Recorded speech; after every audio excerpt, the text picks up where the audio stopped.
नमस्ते। नमस्ते। हम भाग्यवान हैं। आज हमें अध्यात्म के गुरु भाऊ काणे हमारे जीने के लिए जो अति आवश्यक है उस योग के बारे में सरल हिंदी में बताएंगे। आज वे अपरिग्रह के बारे में बताएंगे। नमस्कार। हम अध्यात्म का जो पाया है या योग का जो पाया माना जाता है, बेस माना जाता है, उसके यम के बारे में चर्चा कर रहे हैं।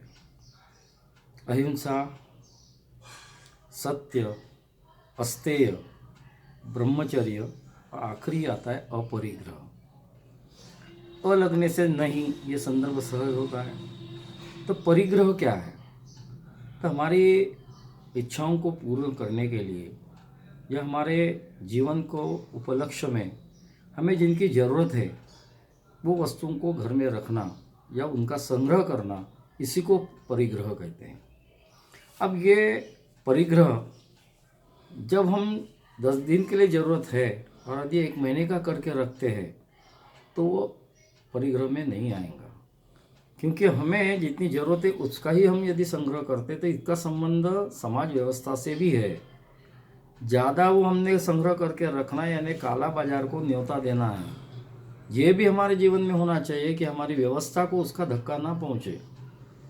मालूम है कि आज उसके भाव कम है, रेट कम है, हमने उसको जमा करके रखा और बाद में बाजार में उसको छोड़ा, तो हम उसमें पैसा कमाने की इच्छा रख रहे हैं। ये योग में कदापि मान्य नहीं हो सकता कि जितनी ज़रूरत हमारे इकाई के लिए हमारे लिए है उसी का संग्रह हमने करना चाहिए। और यदि हम वो संग्रह करते हैं तो उसी को अपरिग्रह करते हैं। ज़्यादा संग्रह नहीं करना, इसी को अपरिग्रह कहा गया है जी। तो इसमें संदर्भ आता है, ये विवेक के साथ होना चाहिए, सारासार विचार के साथ होना चाहिए, संयम के साथ होना चाहिए। कि हम समझो दूर रहते, दूर दराज रहते, तो उस समय हमारे रेगुलर तो हम जाके लेके नहीं आ सकते, तो हमारा खर्चा बढ़ जाएगा।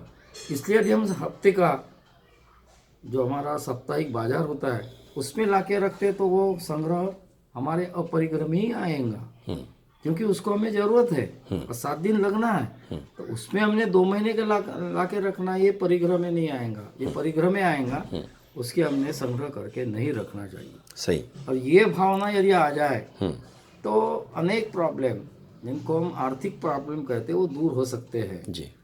और इसीलिए ये अपरिग्रह की जो व्याख्या है ये यम में डाली गई है जी। कि इसका संदर्भ उदाहरण के तौर पर महात्मा गांधी को गोलमेज परिषद के लिए लंदन जाना था।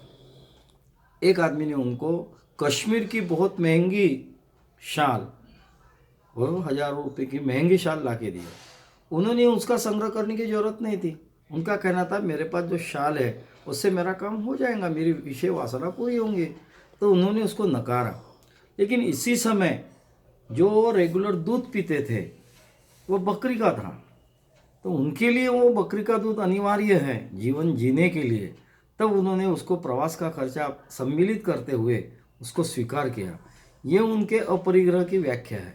ये भी हमने समझ लेना चाहिए कि आवश्यकता अनुसार योगाभ्यास के लिए हमें कितना संग्रह करना चाहिए, कितना नहीं करना चाहिए, इसी का तारतम्य रखना और वो जीवन में लाना, ये हमारे लिए अपरिग्रह बनता है।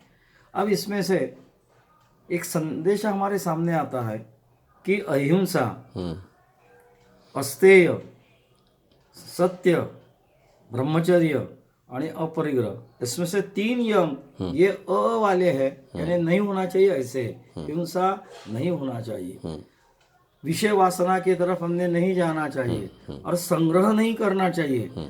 हम इसको नकारात्मक भाव वाले संदर्भ कहेंगे। लेकिन सत्य और ब्रह्मचर्य ये तो अवश्य में है, उसमें नकारात्मक नहीं सकारात्मक भाव होने चाहिए। इसका अपन गहराई में अभ्यास करने की इच्छा रखेंगे।